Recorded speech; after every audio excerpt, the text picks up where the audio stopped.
right, so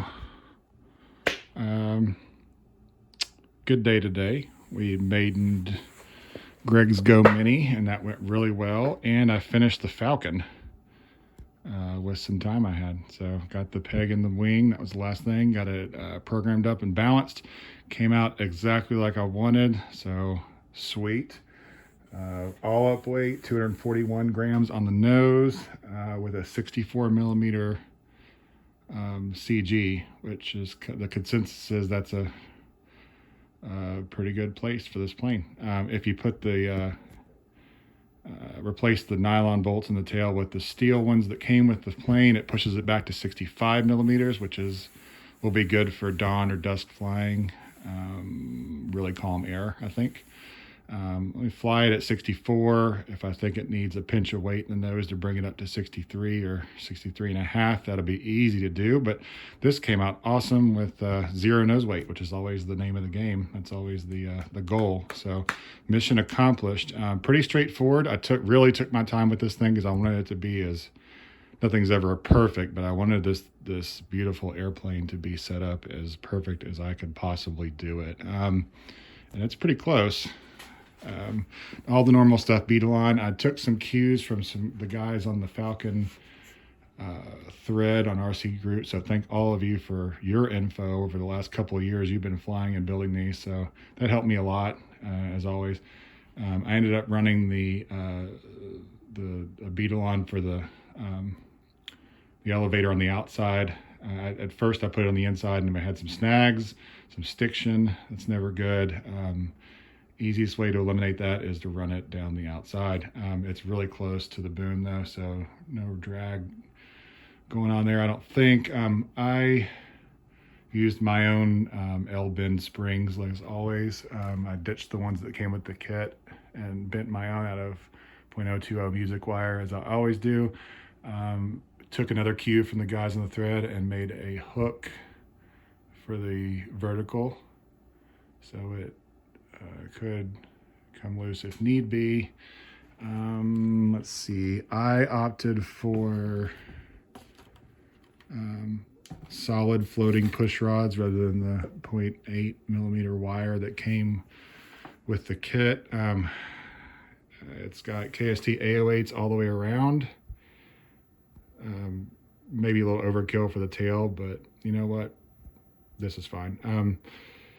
An AR-410 in the front there. I did actually scallop out a little bit more of the fuse here just to open it up a little bit. It's still just as strong. Makes the battery removal super easy. I'm using these little 380 milliamp bats that only last about 45 minutes. So I usually fly for about an hour or more when I go, so I'll have to change batteries. So that makes it super easy. Again, it balanced with no nose weight. I tried to do this as clean as I could. It came out nice. I made my own plywood servo tray, glassed it, painted it black just because, you know what, why not make it look stealthy. Again, solid floating push rods. Those are 2.5 millimeter carbon tubes with 1 millimeter music wire running down the middle.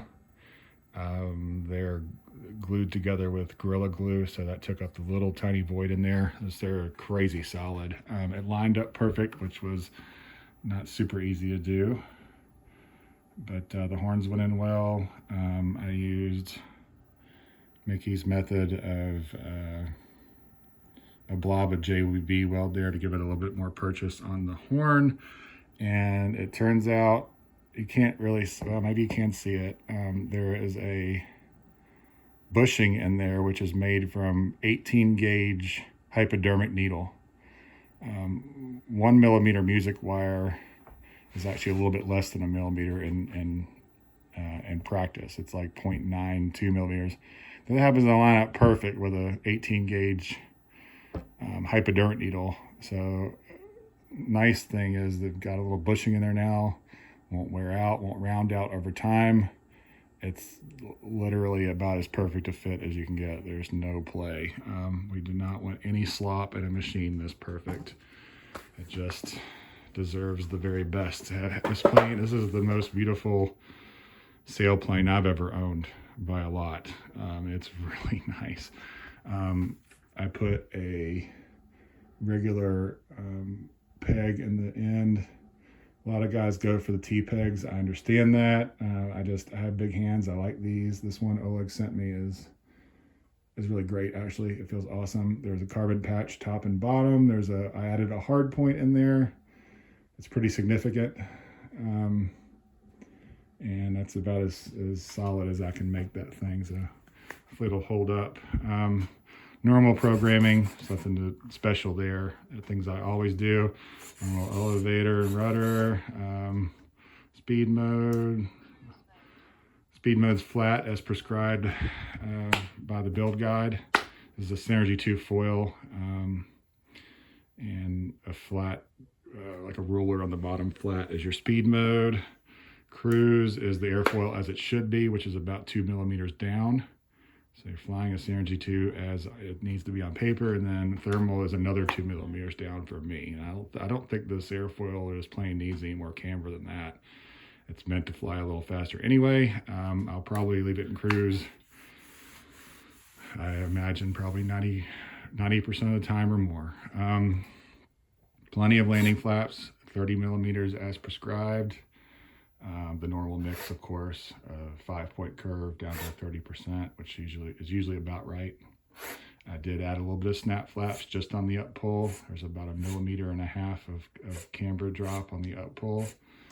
I left it, I want it to be pretty maneuverable, so 12 millimeters up and down was the consensus on a good kind of middle ground for aileron throws. I don't want it to be like a crazy like winger-on ship or anything, but I don't want it to be sluggish either. So, of course, I've got 25% expo on the ailerons in the elevator. I usually don't run any expo on the rudder, just because I just never do. I'll see how that goes. I can add that, of course. But yeah, pretty straightforward launch mode is, I don't do sequences or any of that kind of stuff, though I know how to. I'm not flying contests. I'm not planning on doing quick turnarounds. I don't know. It's just not my thing. I like to launch it in speed mode with launch mode on a momentary, which is just the elevator added to speed mode. So as it rotates, release the button, and then it just goes straight up in speed mode, which has always seemed to work pretty well for me. I've never needed any serious reflex or anything like that, but we'll see how it goes. I can always, of course, add all that, but I like to keep it simple. Just flip it in speed mode, hit the momentary button, and then let it climb in speed. And then as I push it over, I usually flip it into cruise unless I'm heading upwind or something. So, but anyway, the weather is kind of variable next couple days. So I don't know if I'll get to fly it till next weekend. It might be next Saturday or so, but this thing it's freaking gorgeous. Our friends in Ukraine build. It's amazing they're still building these things with what they're going through over there, but they make just a gorgeous airplane. So needless to say, I'll video some flights here whenever I can get it out to the field, but otherwise, once and for all, finally got it done. I'm planning on probably buying a second one and building another one, which will go much faster, as they always do.